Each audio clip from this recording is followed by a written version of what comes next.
the surprise witness will come bouncing through the courtroom door and then into the witness box. That just doesn't happen. Yeah. Slurs, name calling. Yes. But that would never, ever happen. If we spoke to our opponents the way that they are portrayed to speak to each other, we'd be reported to the Legal Services Board. If we had to make a comparison, our courtroom scenes are quite dull.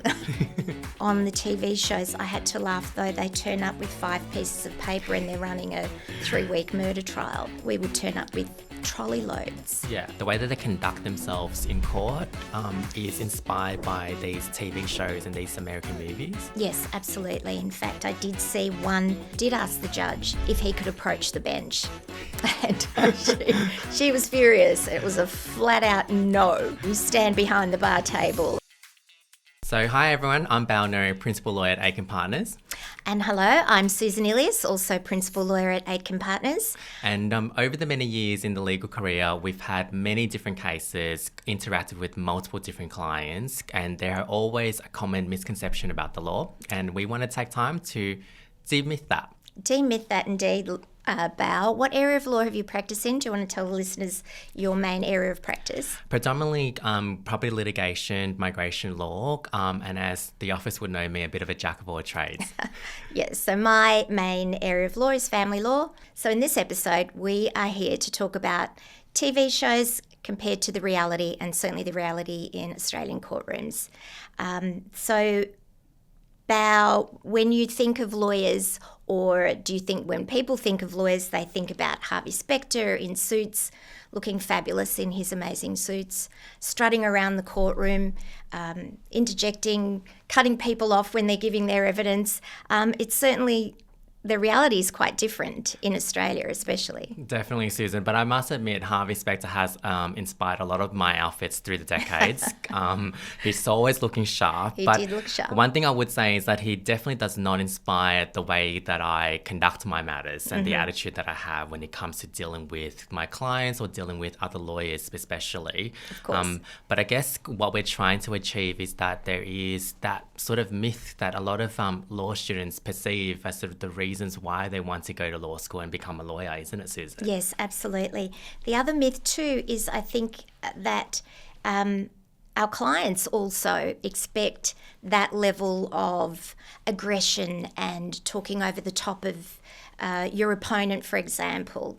And I think one show in particular, The Good Wife, one lawyer will stand up starting to make submissions, the other lawyer stands up and starts to object and starts to talk over the top of the lawyer, and then they're both yelling and talking over each other with the judge sitting there not being able to hear anything at all. So that's just not the reality in Australian courtrooms. No, and it does place a really unrealistic sort of pressure and burden on us lawyers, particularly if our clients are watching all of these TV shows and then coming into a meeting with us and expecting us to kind of portray that sort of caricature of these characters on, US TV shows. Yes. But that's not what really happens, does it, Susan? No, it doesn't. I've actually had clients tap me on the shoulder when I'm making submissions, or if the other party's making submissions and my client feels like I should be objecting, they want to know why I'm not standing up and yelling at my opponent. And I have to explain that there is a sense of courtesy in the courtroom. Each party has their own opportunity to make their submissions, and it's difficult when people watch American shows where they are talking over the top of each other, and we have to be a little more courteous, and each party gets their own opportunity to make their submissions. Obviously, TV shows are heavily produced. They want that theatrics and the drama behind it. But in reality, we are governed by really strict principles of ethics, and we as legal practitioners do have a duty to our clients, but our paramount duty is to the court, and that includes doing very simple things, and people think that it's not, but do not mislead the court. Don't say statements for the sake of just being overly dramatic, but because of that, I agree with you. I've also had clients who look at me after, say, day one of trial, and we go out to a break, and they'll say, why didn't you grill them? Why didn't you ask these questions? Yes. Well, it's not relevant to the actual case. Or why didn't you speak up when so-and-so was talking? Well, we're not permitted to do that. There is a certain sense of courtesy, and each person has their opportunity. I just want to make mention of one of my favourite courtroom scenes, and that's A Few Good Men with Tom Cruise as the lawyer and Jack Nicholson as the witness. A very handsome young Tom Cruise, and who I must say is still very handsome in his 60s. But he's cross-examining Jack Nicholson. It's that very famous court scene where they're yelling over the top of each other, and then Tom Cruise screams out, "I want the truth," and Jack Nicholson famously screams out, "You can't handle the truth."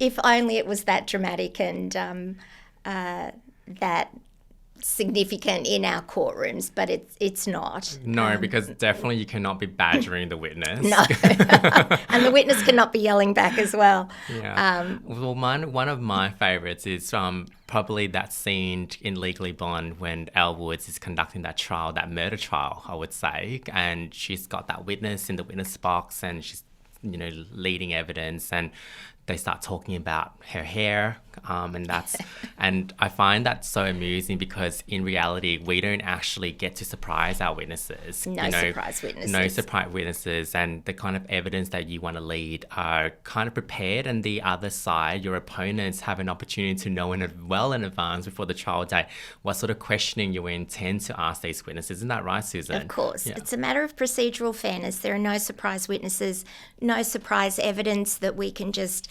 present.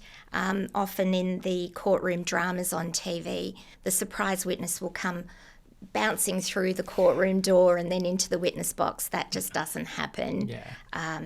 Because in your courtroom, in family law, there are sort of standards that need to be met when it comes to conducting your trials, right? Oh, absolutely. And we are given months to prepare our trials.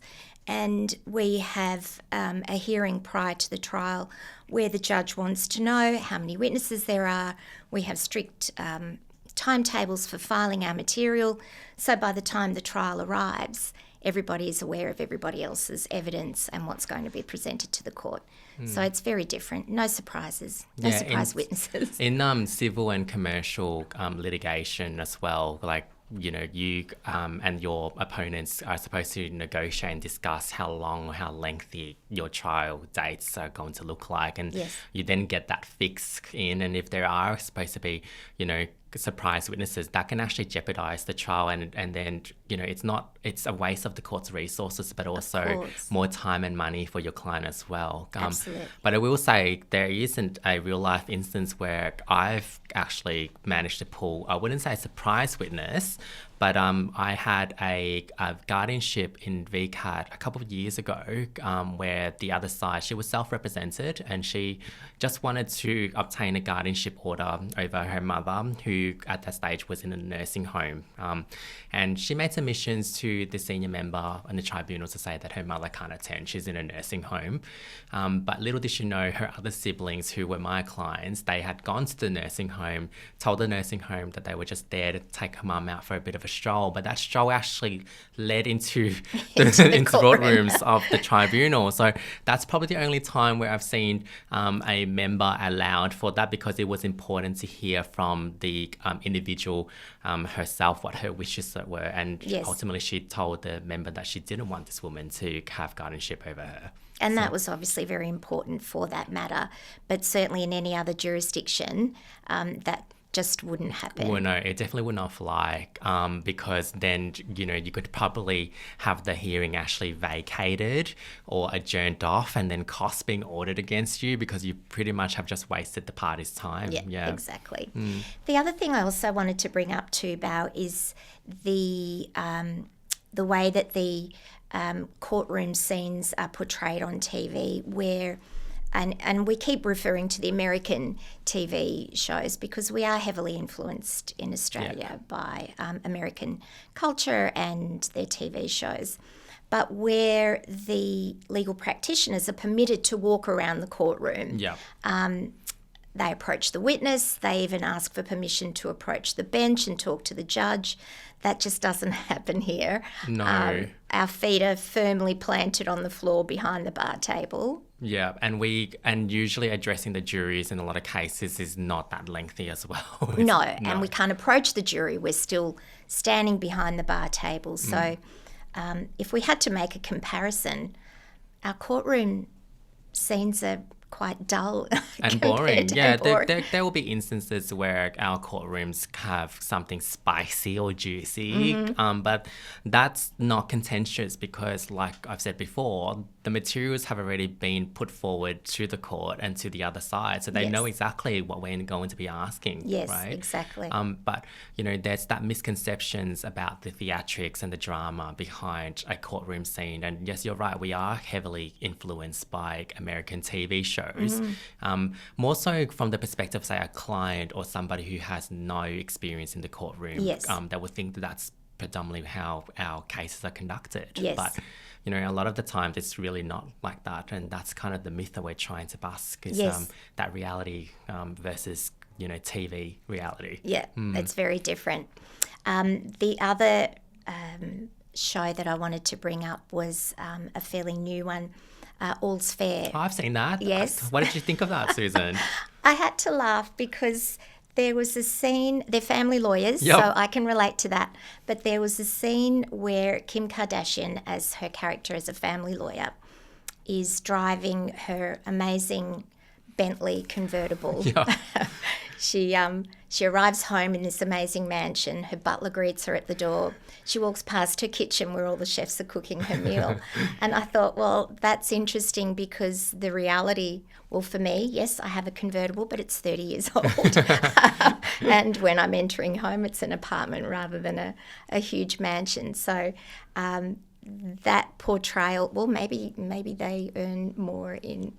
Well, in that case, they do kind of present that they're chasing the big clients, the multi-million-dollar clients, and the billings is of very importance to them. And I would admit I was very entertained by that show, but it's again a very inaccurate portrayal of what real life lawyers actually do, particularly in your field with family law, where it can be very hostile and super contentious. But I don't believe ever once I've seen my opponent or any other lawyer address their opponents with slurs, name calling and yelling across each other in a mediation setting, and while doing that in very fabulous outfits, I must say. Yes, they are. They do look amazing. But that would never ever happen, because it would result in very severe consequences for a practitioner if they did that.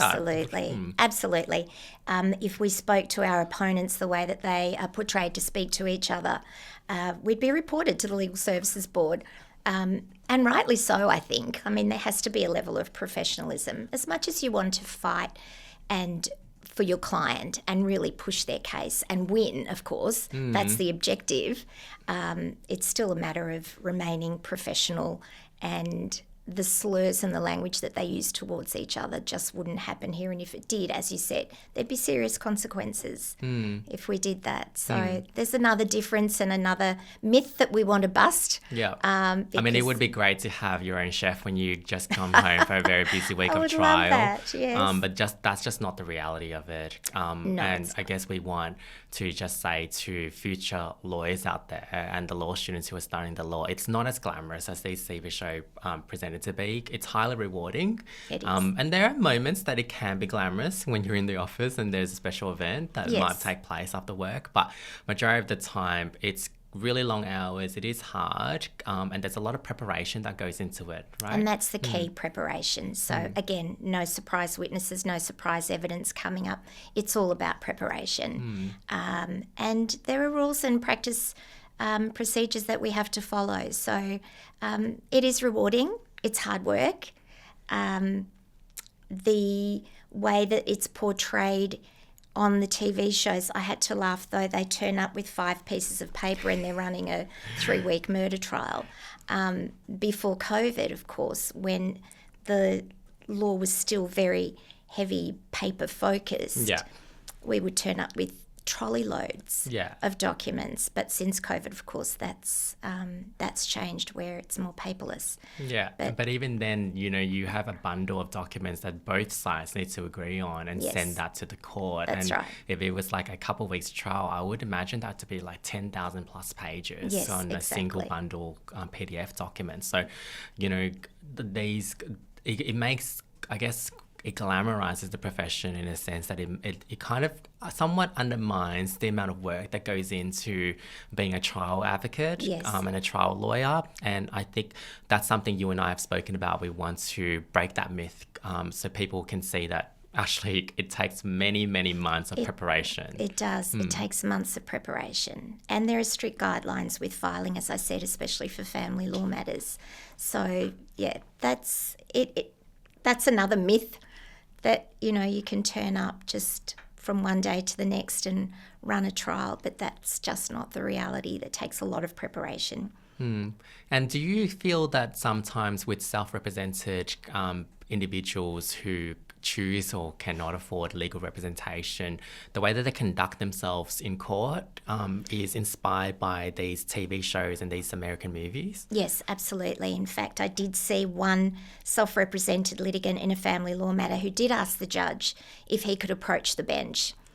And she was furious. It was a flat-out no. Yeah. You stand behind the bar table and you make your submissions from there. So, yeah, it does cause a little bit of confusion. I've had one where they've called counsel my learned friend, to which a judge then says, actually, no, he's not your learned friend. No, that's right. Yeah. And recently I had one where it was just a directions hearing. I thought it was going to be relatively easy and fast. And as most directions hearing, the court just wants to know how is the matter progressing and are we ready to then proceed with the trial dates that's been booked in. And then on that day, self-represented other side appears and she tells the court that she's intending on calling 13 witnesses for a 3-day trial, to which that was very quickly shut down. But I guess with self-represented individuals, the court has to provide them with some form of assistance and give them that indulgence. So in this particular matter, they went through the list of the witnesses and, kind of pointed to her what's relevant and what's not relevant. And probably a lot of them weren't necessarily that relevant to her case. No, but then she obviously thought that it was okay for her to do because she's been inspired or influenced by a lot of these shows that she's watching. Yeah, exactly. And look, listeners should not take this as a bad thing. The shows are fantastic. We watch them. Yeah. I mean, it's a great way for us to de-stress after work. It's highly entertaining. Yeah. But yes, the reality is different. Shows are great. And if they weren't dramatic, we wouldn't watch them. If it was highly representative of the way the Australian courtrooms run, nobody would probably be interested, Val, because it's just not that dramatic normally. I mean, it's real life, real cases, real problems. And of course, with real problems, there can be some drama that's attached to it. But I guess the difference is that it takes the theatrics out of it. Yes. Because these are real people that we're trying to help. And I guess at the end of the day, if someone is passionate about entering to the legal profession, Susan, my advice to them is do it because you love it, you want to help people, and not because you want to wear that expensive pinstripe suits that Harvey is wearing to a lot of his courtroom scenes, or that pink suit that Elle Woods wore in that Legally Blonde movie. Am I right in saying that, Susan? Yes, I agree. I agree, Bao. So, Susan, we've seen a lot of new lawyers join the industry. Almost every year, there are thousands of new lawyers join the industry. Yes. We've got a few new lawyers in our firm as well. And I feel like they have been inspired by, a lot of these American TV shows, but with the new generation being tech savvy and on social media and following people like Kim Kardashian in taking the bar exam, there are a lot of myths there that I think we should be demything and busting as well, Susan. Yeah, I agree, Bao. I think we've just discussed how different it is in Australian reality courtroom and being a lawyer, I don't see that there's anything wrong with being influenced by these American TV shows and wanting to look the part and dress well and, you know, be a lawyer because you feel like you're going to make a difference.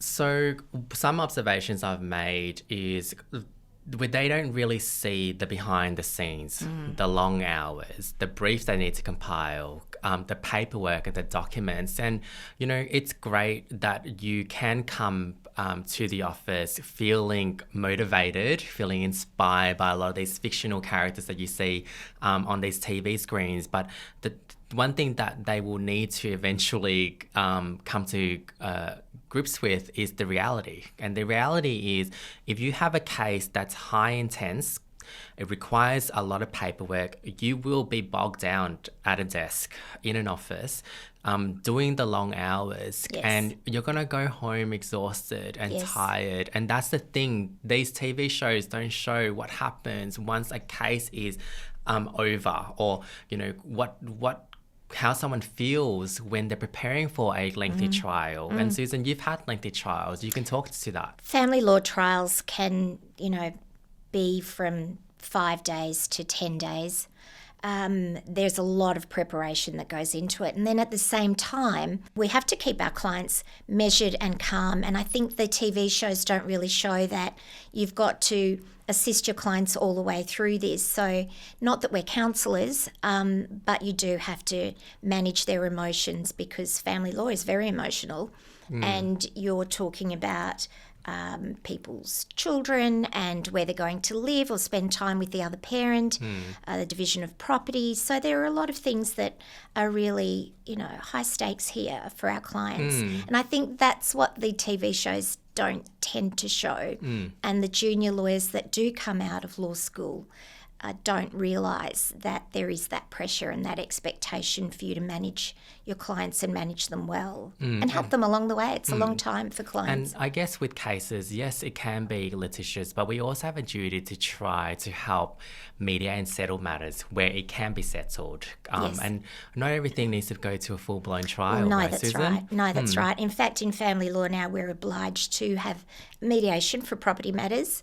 It's a requirement. So there is that sense of trying to resolve matters prior to getting them to trial. And that helps everybody, really. And, you know, you have scenes where, like, the lawyers encouraging their clients to ask for a ridiculous amount of property settlements in divorce cases in these American shows. But and the reality is that you have to be pragmatic in your approach, because if the offer is not accepted, you expose your clients to really lengthy legal costs, but also time. And it's very taxing. Not every single client has the skill to actually be put in a witness box. No, that's right. And that's something that they don't show, is that how does that actually impact or affect a client who has to go through a trial?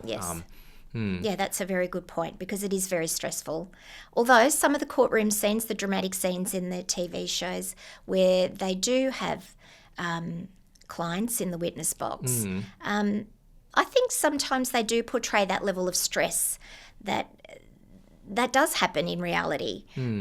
So, you know, but we are encouraged, of course, to try and resolve matters before they do go to trial. And that's not what you see in these American shows. They do launch straight into litigation. No, and as a young lawyer, Susan, in these shows as well, I think there's also a misconception that you can choose the cases that you pick up, right? And in reality is that if a client comes in and needs your representation, as a young lawyer, as a junior lawyer, you are going to be assisting if a partner on the matter requires your assistance, and you don't actually get to choose all of these lucrative files or these high-profile files. No. Is that right, Susan? That's correct. No, that's right. You are given a file and you have to run with it. Maybe I was to say, Susan, I think another misconception that we see on these TV shows is that it's very outcome driven. What I mean by that is that you only see the scenes of where they're getting an outcome for the clients, they're getting a great result for the clients, or they're getting that very high profile, lucrative financial settlement. Yes. What we don't see is the hours of work that goes behind the scenes and the people that's involved in these sort of cases. And I just want us to spend some time just kind of talking about that, Susan, from your perspective as a family law practitioner, what sort of observations do you see? Well, I'll just go back, Bao, and we discussed suits just a little while ago.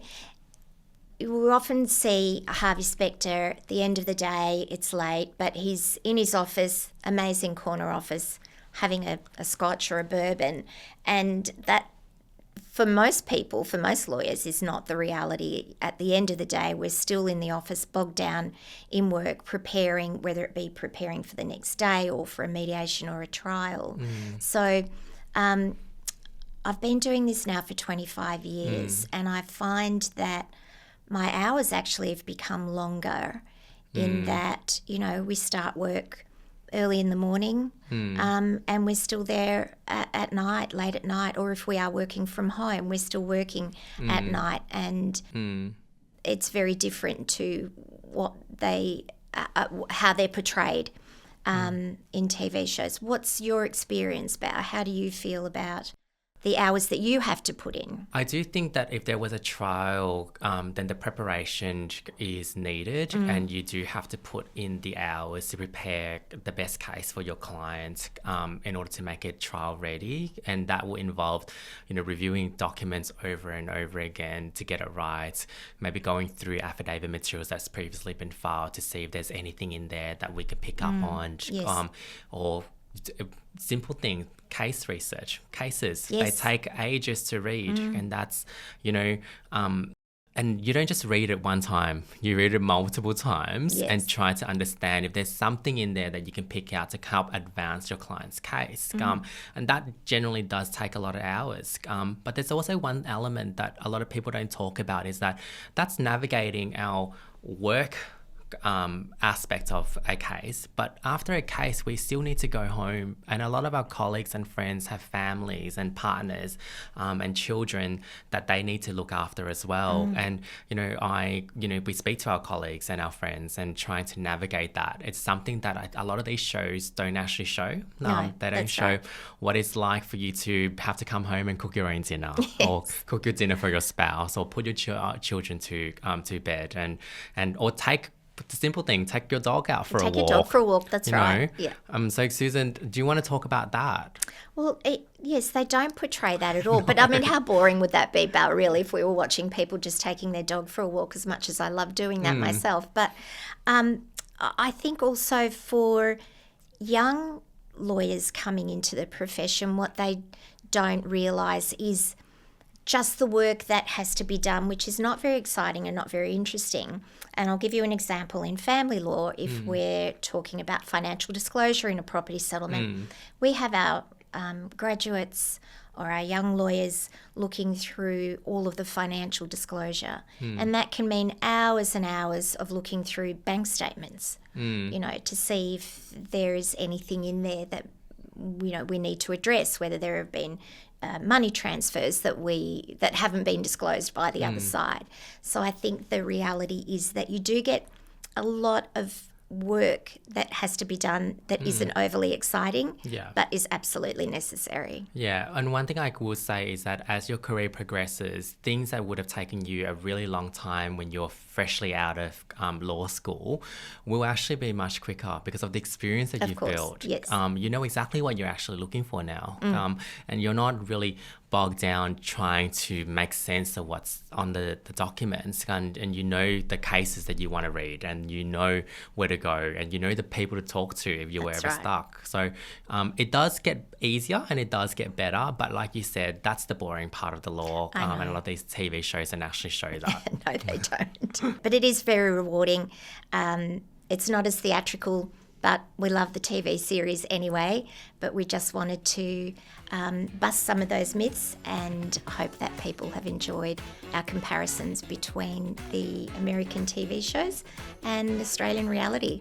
So thanks everyone who's joined in our very first episode. Yeah, thanks, Bao. That was great. Susan. Thank you. We're just trying to de-suit the law.